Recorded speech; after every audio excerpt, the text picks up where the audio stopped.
Welkom terug by die groot ontbyt. Nou die Suid-Afrikaanse cricketlegende en besigheidsman Rassie van der Dussen kuier vanoggend by ons en is heerlik om hom vir eers keer op ons geelbank te hê. Goeiemôre. Môre, ja, dankie, lekker vroeg. Lekker vroeg. Hoorie, maar as jy nie gewoond aan vroeg opstaan nie. Deesdae is ek, ons het 'n kleintjie by die huis in die ene, so ja, deesdae is dit eintlik maar 'n deel van 'n paar volle kos, soos wat hulle sê. Pa wees. Hoe het pa wees in die laaste paar weke jou lewe kom verander?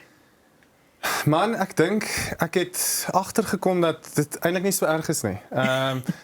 Op ons ouderdom, ek is so 'n bietjie ouer, het mense gesê, "Yes, jy gaan nie meer eie tyd hê nie en jy gaan nie slaap nie." En ek het eintlik die ergste verwag. Ja.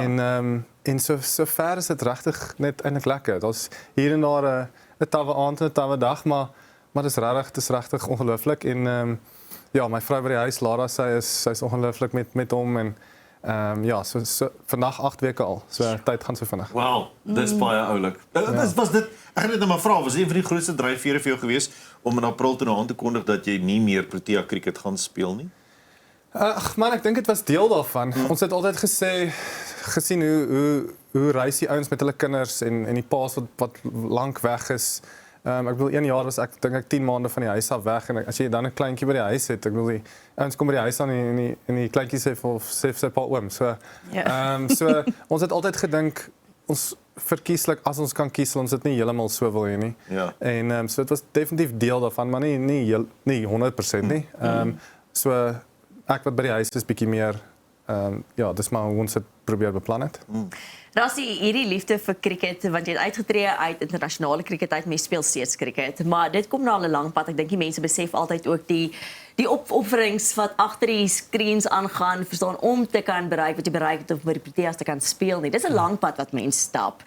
Wat is bietjie van daai ure, daai opofferings, daai pad wat mense stap totdat jy uiteindelik daai groen en goud dra?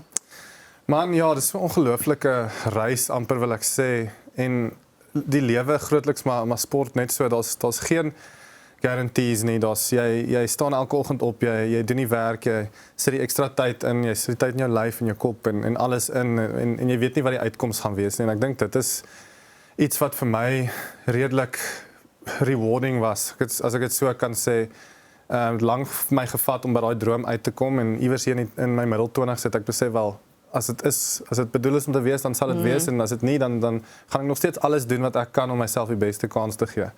So ek dink dit het dit baie soeter gemaak op die einde van die dag en ja, ek dink wat ek maar net altyd vir jong ouens sê is doen alles wat jy kan doen. Moenie noodwendig verwag dat iets gaan gebeur nie, maar op die einde van die dag as jy terugkyk in jou bed lê en of vir jouself in die spieël kyk, moet jy weet ek het alles gedoen wat ek kan doen om myself die beste kans gee en wat ook al moet wees sal dan wees. So is die spyt oor enigiets nog Ja, nie. dan wees die spyt is oor iets nie. Is daar byvoorbeeld 'n seisoen wat jy as jy nou terugdink wat jy die meeste geniet het? Is daar 'n tydperk of dit nou by 'n franchise is of dit by 'n provinsie of by die nasionale span? Is daar 'n seisoen as jy nou terugdink waar jy dink, daai was 'n lekker seisoen? Ek dink ek het nou net gesê toe ek daai besluit maak, ek dink dit was hier 27 daar rond. Net daai verwagting van myself af, nie noodwendig van iemand anders nie, van my eie skouers afgehaal het en net weer cricket begin speel het omdat ek regtig daarvan hou en daarvoor lief is en nie elke beurt uitgaan en dink jy's ek moet nou 'n performance insit want ek wil in 'n span kom of ek wil gesien word of ek wil en ek dink mense gaan eers deur daai fases voor jy daar kan uitkom. So sedert ek wil sê my laaste 8 tot 10 jaar het ek regtig my cricket geniet. Ja, daar's natuurlik druk vir as jy vir jou land speel en ons wêreldbekers en al die chokers en al daai daar's altyd druk. Maar vir my die laaste 10 jaar was regtig net ongelooflik want ek het net die verwagting van myself eintlik afhaal. Kom ons vra net gou 'n bietjie eerlik vir op 'n oomblik, beste bowler wat jy ooit geface het. Man, ek weet nie, daar's eintlik so baie goeies, maar ek sê altyd vir ouens, mense dink dis die vinnige bowlers wat jy probleme gee. Nou as 'n kolwer jou boetie speel ook, hy sal vir jou sê hoe vinniger die bal kom hoe verder kan hy gaan en spoed is een ding, maar dis daai spinners, die mystery spinners is wat hulle sê. As jy nie weet wat se kant toe die bal gaan draai nie. Hulle sê 'n snel bowler kan jou seermaak, maar spinner kan jy laat stupid lyk. So en as jy dink die bal gaan een kant toe en hy gaan ander kant toe en jy mis hom so ver dan kan jy baie keer veral op TV ja, lekker soos 'n nar lyk. So jy gaan nie 'n naam gee nie. Nee, ek sal nie 'n naam gee vir Net nou nie. spinners. Ja, daar's 'n paar, so ja. Nou, behalwe vir die cricket, is jy ook 'n besigheidsman. Klomp goeters, ons moet praat oor die koffie natuurlik. Was entrepreneurskap iets wat eintlik net nog altyd deel ook was van jou lewe? Ag man, ek dink so. Ek dink ek was gelukkig om groot te word in die invloed van my pa en altyd gesê wel doen ietsie anders, verryk jou uitkyk in die lewe en lees oor goeters en leer oor goeters en cricket is jou ding, maar maak seker dis nie jou enigste ding nie. Want dit gaan nie vir altyd hou natuurlik nie. En ja, en die koffie is 'n lekker ene wat ons nou die laaste 5-6 jaar aan die gang gekry het en mense vra vir my, wat gaan jy doen? Jy het nou internasionale cricket uitgetree en as jy stop eendag, wat gaan jy doen? En ek sê altyd ek is gelukkig dat ek in 'n posisie is dat ek genoeg het eintlik wat aangaan buite cricket dat ek is in die dag redelik besig en baie keer raak dit vir my eintlik moeilik om by oefeninge en gym en allerlei sulke tipe goed uit te kom. So ek dink dit is 'n bevoordeelde posisie om in te wees, maar om jou vraag te antwoord, ek dink maar nog altyd so in daai rigting gedink. En die koffiegogga, was jy nog altyd 'n koffiesnob of 'n konnoisseur? Maar nie eintlik nie, ek drink nog poeier koffie by die huis. So Jy mag dit sê nie. ja, nee, ek sê dit. Dis mense dink wel altyd, ons kan nie vir hom koffie maak nie want hy het koffiewinkel. So die koffie was jare terug het ons al 'n idee gehad en iets afgeskop en toe het my cricket besig geraak en so 5 jaar terug eintlik in lockdown en COVID het ons ek en my vernoot Chris Cardosa die geleentheid gehad net bietjie te sit. Ons moes by die huis wees. Ek kon nie travel en gaan speel oral nie en beplan en toe het ons dit so begin en koffie was vir my daai tyd gedink 'n maklike intreepunt. Kyk, is nie verskriklik moeilik om 'n koffiewinkel oop te maak nie, maar dit is nie so maklik as wat mense dink nie. En ons het maar eintlik Abantu koffie is die naam, is dis die mense se koffie, 'n weg gesoek om soveel as moontlik werksgeleenthede te skep en regtig 'n verskil te probeer maak in mense se lewens en dis grootliks ons dryfkrag agter die maatskappy. Jy het ook na die Abantu Movement Running Club. Vertel my net gou-gou, want dit klink fascinerend. Ja, nou eintlik nou Saterdag was ons eerste run net hier in Garsfontein waar ons eintlik ons hoofkantoor is waar ons ook 'n winkel het en dis maar 'n navraag wat ons gekry het van mense.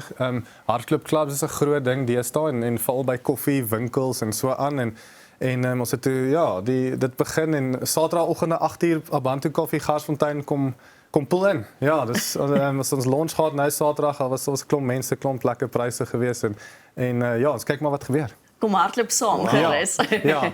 As jy nou moet terugdink, koffie proe, drink, die lekkerste koffie. Wat kyk mense elkeen het ons gunsteling of dit nou Cortado of wat ook al is, maar waar het jy die lekkerste koffie al gedrink? Maar dis moeilik eintlik. Ek's gelukkig om baie die wêreld te reis. Australië is baie goed koffie gewys, Nieu-Seeland, Europa, van die plekke nie al die plekke nie. Almal nie. Ja, snaaks nog Engeland is eintlik baie sleg, in my ervaring. Maar wat of my lekker om dit te sê.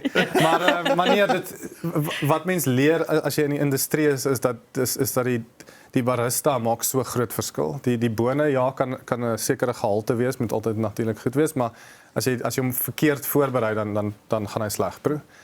So ja, ek dink Abantu se koffie is baie lekker.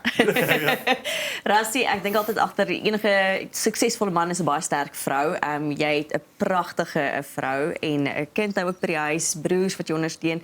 In jou loopbaan, of dit is cricket en of jy die besighede wat jy nou aanpak en of jy toekoms gaan aanpak, hoe belangrik is daai ondersteuningsnetwerk vir jou gewees? Dit is verskriklik belangrik.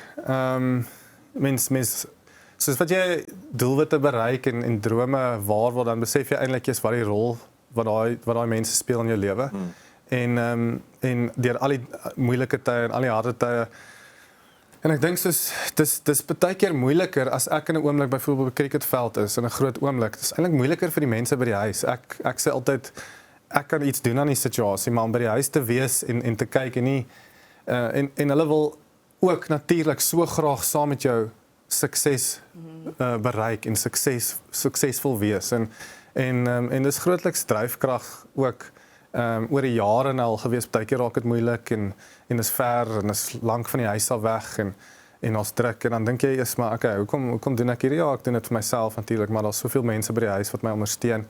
So jou netwerk is so belangrik. Lara, van die begin af, sy's 'n cricket-tellinghouer gewees, so sy verstaan die cricket-wêreld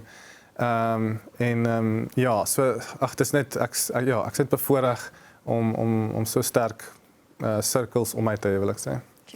Rassie, dit was baie lekker om vanoggend met jou te chat, jy beter te leer ken, bietjie te praat oor die loopbaan, baie sterkte met al die besighede wat ook vorentoe gaan wees. Ek sal mense aanraai om 'n Bantu koffie te gaan drink, dis ook lekker. En net baie dankie vir die lekker gesels vandag. Ja, baie dankie julle. Dit is Rassie van der Dussen, ons is nou weer terug.